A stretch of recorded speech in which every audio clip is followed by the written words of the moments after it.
มื้อนี้บ่ต้องกินหยังเน่าสูกินข้าวอีพะมักกูตากแดดย่างหางัวพุ่นพะเบ้อพะเว้พี่น้องเอ้ยบักเวนอันนี้ปล่อยออกมาเป็นงัวแม่กับเจ้าข้ามห้วยข้ามโคกไปกินข้าวแกงหน่อไม้อิมบีพามาหางัวบัดนี้แดดกระแดดไรมื้อบาดนี่บ่ต้องอยู่บ่ต้องกินปลาใหญ่ดิกม่วงเนาะจนมันมุมพอพี่น้องม่วงต้นน่ะใหญ่ลีซ้ำกับปั้นนี่บ่กลัวกับปั้นจนมุมเดือดที่มาเขาแก่นได้นี่เบิ่งนี่ลายดิหมกม่วงหน้าเพิ่นพี่น้องอยู่เทียงหน้าอยู่โคกพี่อยู่ทงกูกว้างพี่เพิ่นลายแท้ถ่ายพี่ให้น้องเบิ่งหมกม่วงพี่น้องเอ้ยดกกะดีโหสะอ่อนดิให้กินสมบ่ได้เมื่อไหมกินข้าวอีพะพะยางพี่น้องย่างไรงัวปล่อยงัวออกมางัวเถิกงัวแม่งัวเถิกไปหาไปน้ำงัวแม่บุกเขาไรเมื่ออยู่ไม่ต้องกินแดดแท้แดดมันหูมันตากับบุขืนพูดนะกล้องจะเห็นหูฝากกดติดตามเด้อพี่น้องเด้อกดติดตามเฟซไทยนี่เด้อเฟซก็หับมูหับเพื่อนบ่ได้เลยได้นี่ได้กดติดตามเอาไปสั่งมากเลยมึงขี้ย่างมาหาอย่างเน่ามึงปล่อยมามึงบ่กินหญ้าเมื่อไหมนี่แหละพี่น้องเอ้ยอยู่กับพวกกับสวนอยู่กับงัวกับควายฮะเจ็บขาขวาไล่งัวแม่โคมงัวแม่เจ็บขาพอจักทงอยู่ท่าพี่น้องเลยปล่อยงัวออกมาที่สวนเพราะว่านำงัวเถิกยันงัวเถิกเสียไรเขาเมื่อมันก็ต้องกินหญ้านะพวกมีหญ้าดอกพี่น้องเลยพวกนี้น่ะจะคืออันหัวโพดนี่จักไม่ที่กินยังงัวก็ปล่อยออกมาก็เลยเอาไปมาหญ้าอยู่สวนหลายกว่าปล่อยออกมาพ่อเพิ่นได้ย่างสื่อดอกงัวก็เลยแต่อิ่มบ่อิ่มแล้วงัวหญ้าย่ามนี่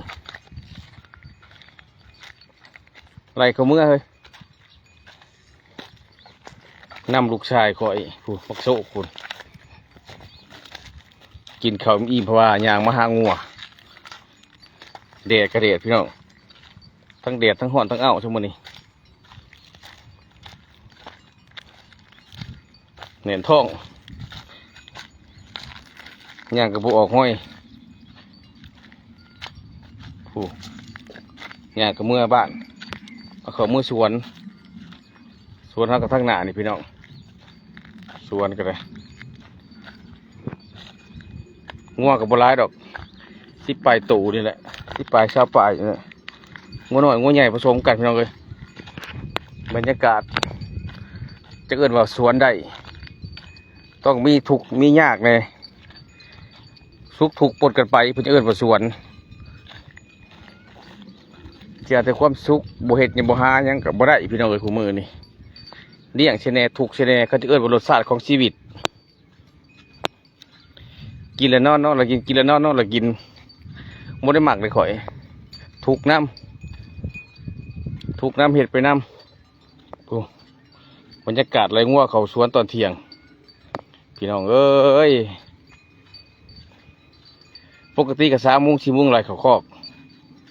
เท่างามเลยไปหาผู้สาวนี่แย่ผู้เสียแหล่น้ำงัวเมย์กับเจ้า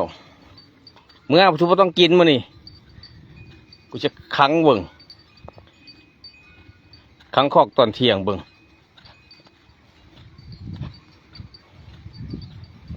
กินข้าวบีมาที่นอนพักผ่อนในบ้านโทรมาบอกงัวบ่เห็นงัวเถิกไปแล้ววะได้ลูกไปหางัวซอยกันบ่นี่เมื่อไม่บักเน่ามึงกูเตะบุบโศกนี่งัวเถิก2 ตัวเลยพี่น้องเขาดิ ไปหางัวแม่เลยถึงงัวแม่เขา ดีแต่เพิ่นมาสลัดเสียใครบ่ซื้อบ่เนาะสิขายเบิ่งสิขายเติมน้ำมันรถบ่มีเงินใส่น้ำมันรถน่าโชคหามึงรังเต็มก้นนี่ขายเบิ่งมึงไปไหมบ่มีหยังมึงกินดอกอยากกินบะกล้วยพี่น้องเคยเอาบะกล้วยกินเคยกินบะกล้วยยาบะกล้วยฝากกดติดตามด้วยพี่น้องเด้อกดติดตามแต่เพิ่นขอมาเป็นหมู่เป็นพวกก็หาบ่ได้เลยในโทรศัพท์ก็ได้เพื่อก็มีขีดจำกัดเลยมีแต่กดติดตามมาพี่น้องเสี่ยวคำบอกมึงขอเป็นหมู่กูมึงก็กดติดตามมาได้เชียวเด้อหาบ่ได้แล้วตั้งเป็นเฟซเลยเด้กดติดตามเอาไล่ข้อๆนี่เขาเห็นว่าประตูหัวน่ะจักบุหัวแดดนี่มาไม่อีเท่านี่เท่าสมซื่อเนาะมึงเนาะลูกเด็กกูเดียวว่านุกกระจอกน้อย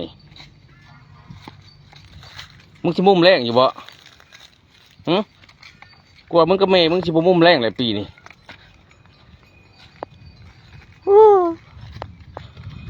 ฮอดสวนเลยพี่น้องเอ้ยวันแดดคักอะไรง่วงย่ำตอนเที่ยงท้องฟ้ากับบาดห้อนบาดมืดบาดแจ้งบาดแดดบาดอันนั้นบาดห้อนกระแทกของแท้ห้อนว่าห้อนเลยพี่น้องเอ้ยหอดสวนพักกันย่างกินยังบานนี่เบิ้งกินยังบานมากินเปลือกหรือไม่เหน่ามึงห่วยโอ้แล้วตุ๊มึงกินยังโซ่กินเปลือกหน่อไม้พี่น้องเอาหน่อไม้มาเอาให้กินซะกูให้แต่มึงอะไรกินบริเพณหมูเลยพี่น้องไอ้หัวตัวผมเพ่ให้งัวแม่เบิ่งอีหลิงไปไหมมาโยเอาเปลือกกล้วยกินซะโอเคพี่น้องฝากกดไลค์กดแชร์กดติดตามนะพี่น้องเด้อทางเฟซนี่แหละเป็นกำลังใจให้คลิปต่อไปสั่งผลงานต่อไปดิ่งกันเบิ่ง